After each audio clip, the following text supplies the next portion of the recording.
Então eu vou primeiro fazer o papel de cético. Tá. Guerra tem desde que o mundo é mundo.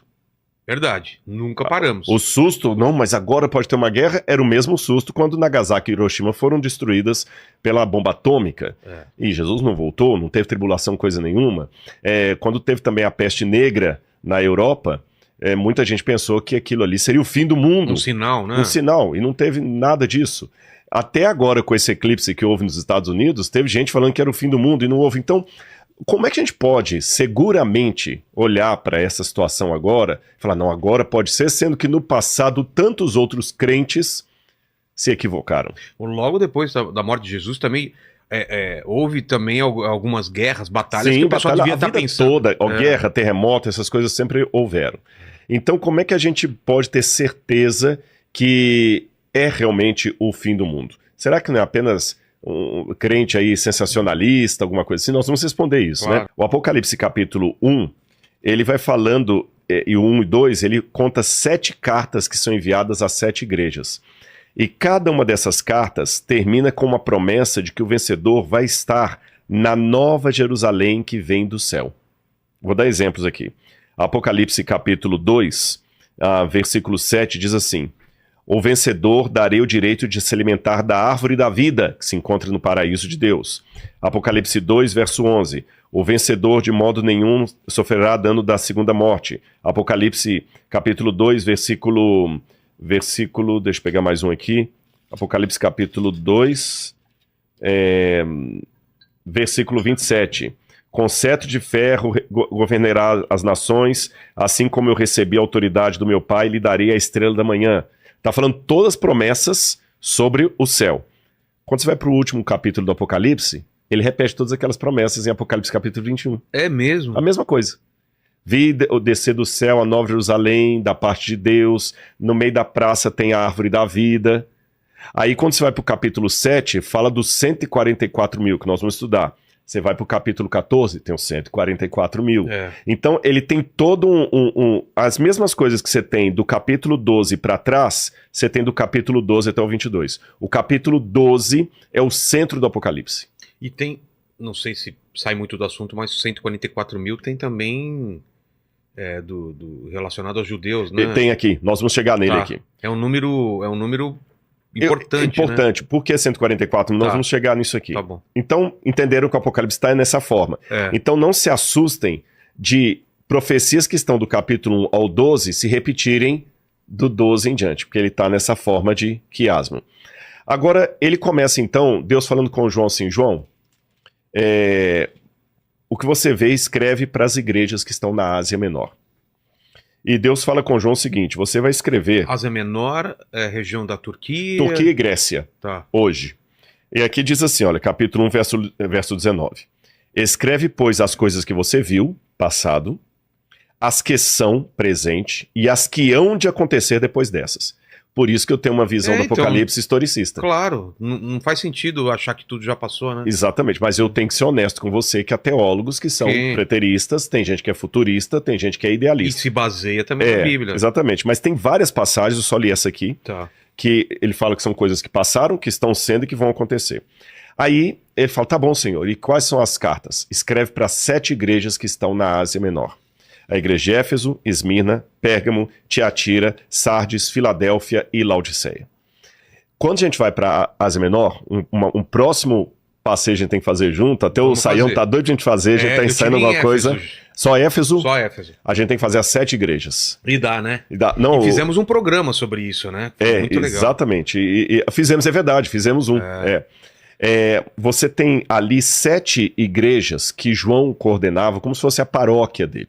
Sim. E essas 7 igrejas representam a igreja de Deus como um todo. E por que ele não deu só para 7 igrejas? É que na Bíblia os números têm significado como para a gente em português. Por exemplo, vou fazer um bate-bola aqui. Vamos lá.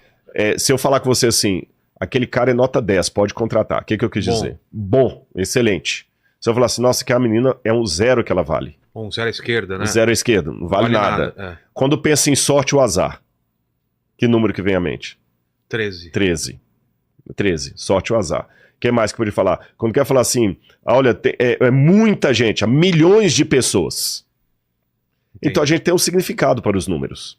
Na Bíblia também tem um significado, só que são outros diferentes do nosso. 4 é universal. Quando eu quero falar assim, nossa, hoje a gente fala global, né? Hoje, por exemplo, Os quatro cantos do mundo. 4 cantos do mundo, os 4 ventos do céu, os 4 norte, sul, leste, oeste, quer dizer, é universal. Hoje a gente falaria global. Outro exemplo da Bíblia, o 7. O 7 é o número da perfeição. 7 arco-íris. O 7º dia, que é o sábado. Quantas vezes eu perdoarei meu próximo? Até 7 vezes. Aí o Apocalipse é cheio de 7. 7 igrejas, 7 anjos, 7... Porque 7 é a perfeição. O 7 engloba o todo. Porque na criação do mundo, Deus criou o mundo em 6 dias e no 7º descansou. Então a semana da criação engloba o todo. 3 também é importante, né? 3 também é um número divino. Nós vamos falar dele daqui a pouquinho. Tá. Então essas 7 igrejas representam todo o povo de Deus. Mas considerando que é passado, presente e futuro, aí eu vou lançar mão de outros livros apocalípticos que foram escritos e que não estão na Bíblia. Sabia que tem outros apocalipses? Só que eles não foram inspirados por Deus. Porque o apocalipsismo, como eu falei, antes de ser algo apenas do profeta de Deus, era um estilo literário que começou a surgir a partir do 7º século a.C. No Antigo Testamento, o livro de Daniel foi escrito em forma de apocalipse, nesse estilo literário. Entendi. Lembra dos manuscritos do Mar Morto, que já mencionou? A gente inclusive visitou. Para quem não sabe, galera, os manuscritos do Mar Morto foi uma coletânea de pergaminhos antigos de Israel e papiros também, alguns datados de até 200 anos antes de Cristo, que mostram muito do pensamento judaico antes de Jesus nascer. E ali eles têm alguns tipos de literatura que eles falam literatura apocalíptica, que é para falar do fim do mundo, da vinda do Messias e tudo mais. E alguns desses apocalipses, como o Apocalipse das Semanas, Apocalipse dos Animais, eles dividem a história do mundo em períodos, em 7 períodos. Não precisa ir longe. Quando a gente estuda no ensino médio, você não divide a história em história antiga, idade média, idade contemporânea. A gente não divide assim para facilitar. Da mesma maneira eles dividiam. Não que você dormiu na Idade Média e acordou na Idade Contemporânea. É uma forma que os historiadores usam para dividir a história, para facilitar o entendimento. Então os apocalipses também faziam isso e outras literaturas. Por exemplo, você tem até historiadores gregos e romanos que dividiam a história em metais. A idade do ouro, a idade da prata, do bronze, etc. E aqui o Apocalipse também parece que divide a história do povo de Deus em 7 períodos.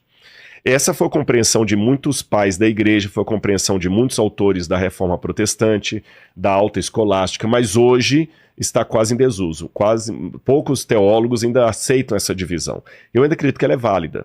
Embora é claro que cada carta tem uma mensagem para o cristianismo de uma maneira geral.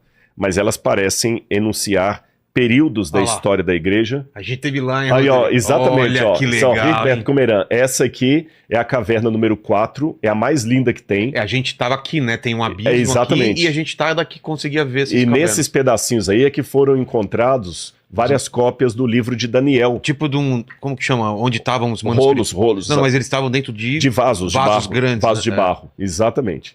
E galera, sabe como é que isso foi encontrado? Um garotinho beduíno estava procurando as cabras dele quando ele jogou pedra para ver se as cabras estavam lá dentro e encontrou jarros que estavam há 2000 anos. E que sorte, né? Que elas estavam ainda em bom estado. E curioso, na época da criação do Estado de Israel, né? Que foi em 47, 48, criam o Estado de Israel. Agora, então esses apocalipses, eles dividiam a história do mundo. Eu acredito que nessa divisão nós estamos vivendo agora o período de Laodiceia. Tá. Então vamos falar um pouquinho da Cada igreja representa então um período. Como falei, Idade Antiga, Idade Média, Idade Moderna. E vamos falar de Laodiceia, que é o último estágio. Em todas as igrejas a gente nota uma coisa curiosa. Já que eu falei que elas são períodos, quando você lê na igreja de Éfeso, Jesus fala o seguinte com o povo. Vou ler para vocês aqui, olha. Arrepende-se e volte à prática das primeiras obras. Se você não se arrepender, eu virei até você e tirarei o seu lugar do candelabro. Por quê? João I teve uma visão de Jesus, onde Jesus estava passeando sobre 7 candelabros, 7 chamas, um candelabro com 7 partes, sabe? E aquele ali representava o povo de Deus. Jesus estava passeando. Imagina como se fosse um cacho de sal, tipo uma menorá judaica. Você não tem nenhuma menorá aqui não, né? Não, ele coloca lá. Coloca aí menorá, o pessoal vai saber o que é. Jesus aparece primeiro para João andando sobre, como se fosse uma menorá, sobre sete castiçais ali, 7 velas. E cada uma representava uma fase do cristianismo. O que significa Jesus estar andando sobre aquilo ali? Que na trajetória da igreja, ele estará com o povo dele. Ele vai estar com o povo dele. Então Jesus aparece andando, apareceu aí menorá. Olha, ó, isso é um menorá judaico, tá vendo? 7... Pode contar, 1, 2, 3, 4, 5, 6, 7. Então João vê um candelabro de ouro e Jesus andando no meio dele, representando que ele estaria andando sobre o seu povo. E cada um vai representar uma das cartas que ele vai enviar depois. E quando ele vai falar para Éfeso, ele fala: Éfeso, você é muito maravilhosa, vocês fizeram muita coisa boa, mas vocês têm um pecado, vocês abandonaram o primeiro amor. Isso é triste. Quer dizer que o cristianismo estava perdendo aquele fervor inicial. E ele fala: eu aconselho você, se arrepende. Se você não se arrepender e voltar às primeiras obras que você fazia, eu virei até você. Eu virei, preste atenção, eu virei. Quando vai para a igreja de Esmirna, que é a segunda fase do cristianismo, ele diz assim, capítulo 2, verso 10: seja fiel até a morte e eu lhe darei a coroa da vida eterna. Muito bem, eu virei até você, eu te darei a vida eterna. Apocalipse capítulo 2, quando ele fala agora da igreja de Pérgamo, diz assim, olha, capítulo 2, versículo